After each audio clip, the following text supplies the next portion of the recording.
তুলসীপুর গ্রামে কানু নামে এক ছেলে ছিল, যার স্বভাব ছিল নিজে কোনো কাজ ঠিকভাবে না করে সবসময় অন্যের উপর নির্ভর হয়ে থাকা। কানু, যা তো বাজার থেকে একটা নুনের প্যাকেট কিনে নিয়ে আয়।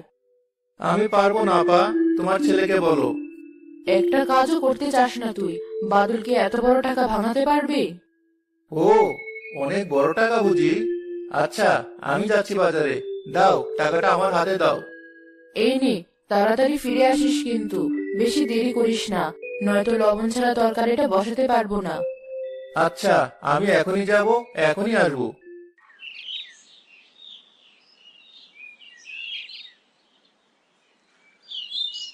বাজারে গিয়ে সে সবার প্রথমে লটারির টিকিট কিনলো, তারপর গেল লবণ কিনতে। আজকেও কি লটারি টিকিট কিনেছো কেন? হ্যাঁ, এবারে নাম্বারগুলো বেশ ভালোই পড়েছে। মনে হয় লটারিটা এবার লেগেই যাবে।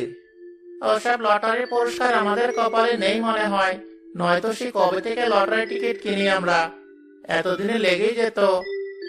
আরে, এত তাড়াতাড়ি আশা ছেড়ে দিলে হবে? আমি তো আজকেও 10টা লটারি টিকিট কিনেছি। ওসব বাদ দাও। শুনেছি আমাদের গ্রামে চৌধুরী সাহেব ফিরে এসেছে। তার নাকি অনেক টাকা পয়সা। গ্রামের মানুষজনও তাকে অনেক সম্মান করে। সে বলেছে এই গ্রামে থেকে তার পছন্দ মতো যে কোনো দুজনকে তার ব্যবসার দায়িত্ব দেবে। এত বড় ব্যবসার দায়িত্ব যারা পাবে তাদেরও টাকা পয়সার কোনো অভাব হবে না। বলো কি? তাহলে তো আমাকেও তার সাথে কথা বলে দেখতে হয়। যা করা তাড়াতাড়ি করো। মানুষজন তার বাড়িতে উপহার পাঠিয়ে আর তার নামে প্রশংসা করে তার মন জয় করার চেষ্টা করছে। চাচা, তাহলে তো আমাকেও কিছু একটা করতে হয়। কি দেওয়া যায় তাকে বলো তো? তুমি জানো কিছু ওই লোকটার ব্যাপারে? আমি যদি তোমার মতো তরুণ হতাম, তাহলে আমি হতে পারতাম ওই দুজনের মধ্যে একজন। যাই হোক, ওর বাবা আগে আমার দোকান থেকে এই আচারের বয়ামটা কিনে নিয়ে যেত ওর জন্য। তখন আমি নিজেও ছোট ছিলাম। মনে হয় ওর অনেক প্রিয় এই আচার। আচ্ছা, আমাকেও তাহলে ওই আচারের বয়ামটাই দাও। এই নাও। ধরো তোমার টাকা। কি হলো? এখনো দাঁড়িয়ে থেকে দেরি করছো কেন? তাড়াতাড়ি যাও। আমার বাকি টাকা ফেরত দিবে না? এত বড় টাকা দিলাম তোমায়। কোনো টাকা ফেরত পাবে না তুমি। এই আচারের দাম কত জানো? কিন্তু আপা তো বলেছিল লবণ কিনে নিয়ে যেতে। টাকা ছাড়া কি দিয়ে লবণ কিনে নিয়ে যাব আমি? তুমি আমাকে এখন একটা লবণের প্যাকেট বাকি দাও। টাকা পেলে আমি তোমাকে দাম দিয়ে দিব। না বাপু, তোমার কাছে বাকি বিক্রি করা অনেক আগে বন্ধ করে দিয়েছিলাম তুমি বাকি টাকা দাও না বলে। একই ভুল বারবার করব না। এবারই শেষ। একবার যদি শুধু ওই কাজটা পাই, তোমার কোনো অভাব থাকতে দেব না আমি। কথা দিলাম। এবার ওই নুনের প্যাকেটটা দাও অন্তত। ঠিক আছে, ঠিক আছে। এই নাও। চাচা, তোমাকে অনেক ধন্যবাদ। তোমার এই অবদানের কথা আমি কোনোদিনও ভুলবো না। আজ তাহলে আসি।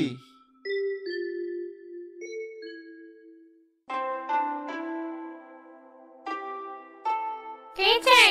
এই ভর দুপুরে এখানে কেন? জি, এই জিনিসটা দেওয়ার জন্য এসেছিলাম আর কি। অন্য জিনিসগুলোর সাথে রেখে যাও, কর্তা যখন আসবে তখন দেখে নিবে। জি আচ্ছা, আমি তাহলে চলি।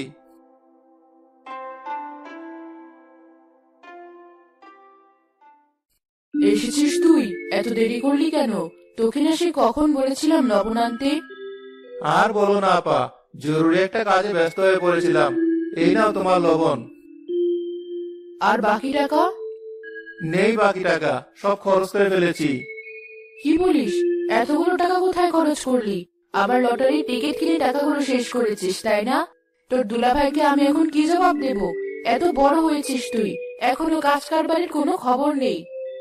না আপা, লটারি টিকিট কিনে টাকা শেষ করিনি। শুনো, আমাদের গ্রামে চৌধুরী সাহেব ফিরে এসেছেন। তার নাকি অনেক টাকা পয়সা। সে নাকি দুজন লোক নেবে তার ব্যবসায়। তাই ভেবেছি তার একটু তোষামতি করে আর তোমাদের থেকে কিছু টাকা নিয়ে কাজটা হাতিয়ে নেব। তোষামতি করা ছাড়া আর কিছু পারিস তুই, যে তোকে ওই লোক তার কাজে নেবে? আরে আপা, নেবে নেবে। তুমি শুধু দেখো আমি কি করি। সব ভেবে রেখেছি। নিজে কোনো কাজ না পারলেও আসল কাজের লোক খুব ভালোভাবে চেনা আছে আমার। যা খুশি তাই কর, আমি আর তোকে বোঝাতে পারবো না। পরে যেন তোকে পস্তাতে না হয়, এই কথাটা মাথায় রাখিস।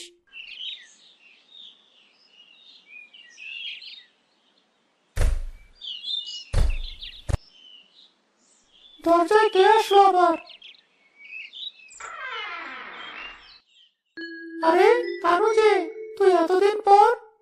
আমার বন্ধুর সাথে দেখা করতে আসলাম। কেন, তুই কি আমাকে দেখে বিরক্ত হয়েছিস? না, তা কেন হবে? এতদিন পর তোকে দেখে একটু অবাক হয়েছে আর কি। আয় ভেতরে এসে বস। না, বলবো না, তোর সাথে কিছু কথা ছিল। চল বাইরে হাঁটতে হাঁটতে কথা বলি। আচ্ছা চল।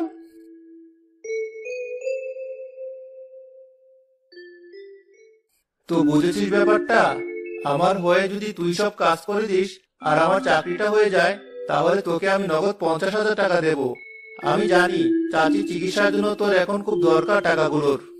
আমি নিজেও যদি চাকরিটা পেয়ে যাই। যদি আমরা দুজনেই চাকরিটা পাই তাহলে তো ভালোই। চাকরিতে আমার সব কাজ তোকে দিয়েই করাতে পারবো। কিন্তু তোর জন্য যদি কোনোভাবে আমার চাকরিটা বাদ পড়ে যায়, তাহলে তো তুই কোনো টাকা পাবি না, সাথে তোর চাকরি চালানোর ব্যবস্থাও করবো আমি। বুঝেছি, আমাকে কি করতে হবে? কাল তাহলে সময় মতো বাড়িতে চলে যাস। যারা যারা কাজে আগ্রহী তাদের সবাইকে চৌধুরী বাড়িতে ডাকা হয়েছে।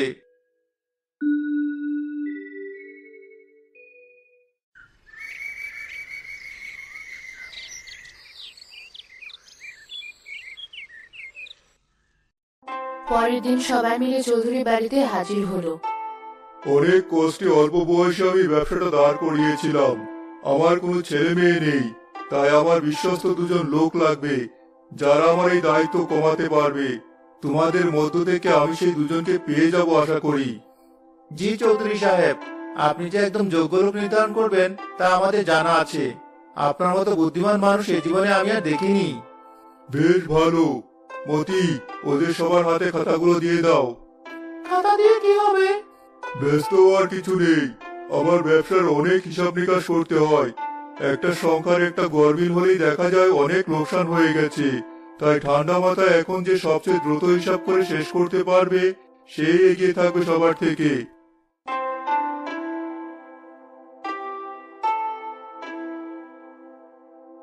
সবার সামনে হিসাবের খাতা দেওয়া হয়ে গেছে, সবাই তাহলে হিসাব করা শুরু করো।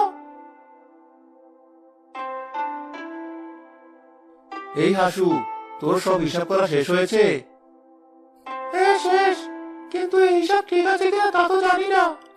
আরে ঠিকই হবে, সেই ছোটবেলা থেকে তোর খাতা দেখে পরীক্ষায় পাশ করে আসছি আমি। এবারও ঠিকই হবে। সবাই অন্যদিকে তাকিয়ে আছে, এই সুযোগে তোর খাতাটা আমাকে দে, আর আমার খাতাটা তুই নে। আচ্ছা ধর।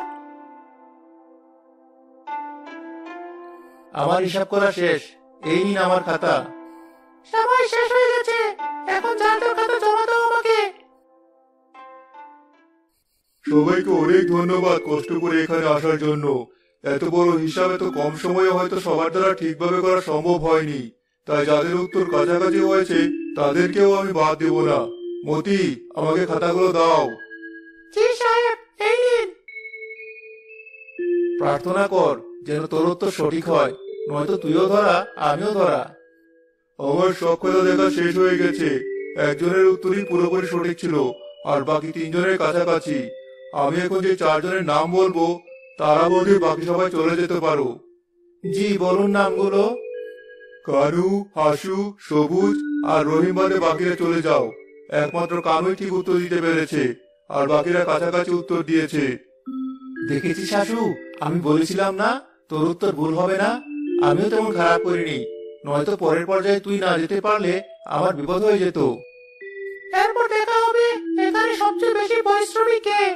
বাইরে 30টা বস্তা রাখা আছে, যে কম সময়ের মধ্যে ওখান থেকে 10টা বস্তা এনে এখানে রাখতে পারবে সেই যাবে পরবর্তী পর্যায়ে। তুই তো একটু কাজ করে হাঁপিয়ে যাস, পারবি এতগুলো বস্তা আনতে? তুই তো আছিসই, এই বাড়ির কাছে আসা অবধি 2টি করে বস্তা একসাথে টেনে আনবি। কাছে আসার পর একটা বস্তা আমায় দিয়ে দিবি, তাহলেই তো হবে। কিন্তু কেউ দেখে ফেললে? কেউ দেখবে না, আমি তোর জন্য বাড়ির কাছে দাঁড়িয়ে অপেক্ষা করব। আমি আমার বস্তা নিয়ে রওনা হওয়ার পর তুই তোর বস্তা নিয়ে এখানে আসবি। ঠিক আছে। আচ্ছা, এবার তাহলে তোমরা সবাই শুরু করো। কানুর পরিকল্পনা মতো হাসু প্রতিবার 2টো করে বস্তা নিয়ে গিয়ে একটা কানুকে দিল। সবার আগে কানু 10টা বস্তা জমা করে ফেললো। বাহ, বেশ ভালো। তোমাদের যেমন বুদ্ধি তেমন শক্তিও আছে দেখছি। তোমরা হয়তো ভাবছো এত বড় ব্যবসা আর এত কর্মচারী থাকতে তোমাদের দিয়ে বস্তা কেন টানাচ্ছি।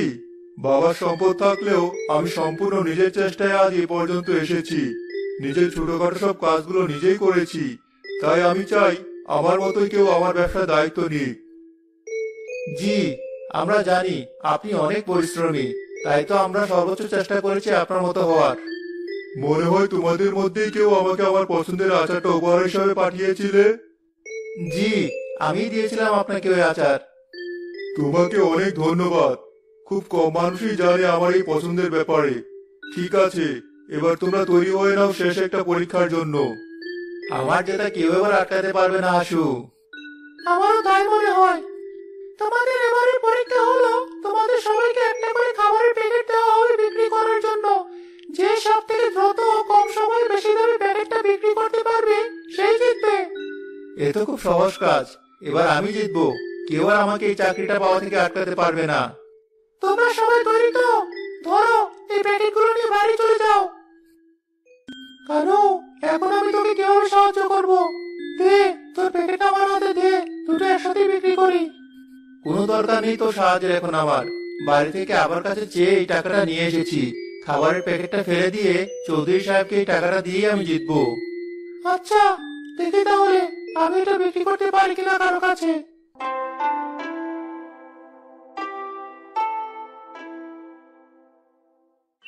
সবার বিক্রি শেষ হয়ে গেলে চৌধুরী সাহেবের সামনে এসে দাঁড়ালো। সবচেয়ে বেশি দামে আর সবচেয়ে দ্রুত খাবারের প্যাকেটটা বিক্রি করেছে কানু, তারপর বাকি দুইজন। এখন চৌধুরী সাহেব নিজ হাতে বিজয়ীকে ফুলের মালা পরিয়ে তাকে বিজয়ী বানাবেন। আমার চাকরিটা তাহলে হয়েই গেল। হাসু, তোমাকে স্বাগতম আমার এখানে। আমাকে রেখে হাসুকে আগে পরালো মালাটা। যাই হোক, এবার আমাকে দিবে মনে হয়। বাকিরা চলে যেতে পারো। কিন্তু কেন? আপনি তো বলেছিলেন দুজনকে দায়িত্ব দিবেন। আমি এত ভালো করার পরও হাসু কিভাবে পেল এই দায়িত্ব? কারণ হাসু তোমার থেকে সব দিক থেকে এগিয়ে ছিল। সবুজ নামে যে তোমাদের সাথে পরীক্ষা অংশ নিয়েছিল সে সব দেখেছে। তুমি কিভাবে পরগাছার মতো হাসুর উপর নির্ভর করে সব পরীক্ষায় পাশ করেছো। তোমার মতো ধোঁকাবাজ আর অলস আর অসৎ কাউকে আমার ব্যবসায় আমি কখনো নেব না। তুমি এখন আসতে পারো। কানু পরাজিত হয়ে চুপচাপ সেখান থেকে চলে গেল।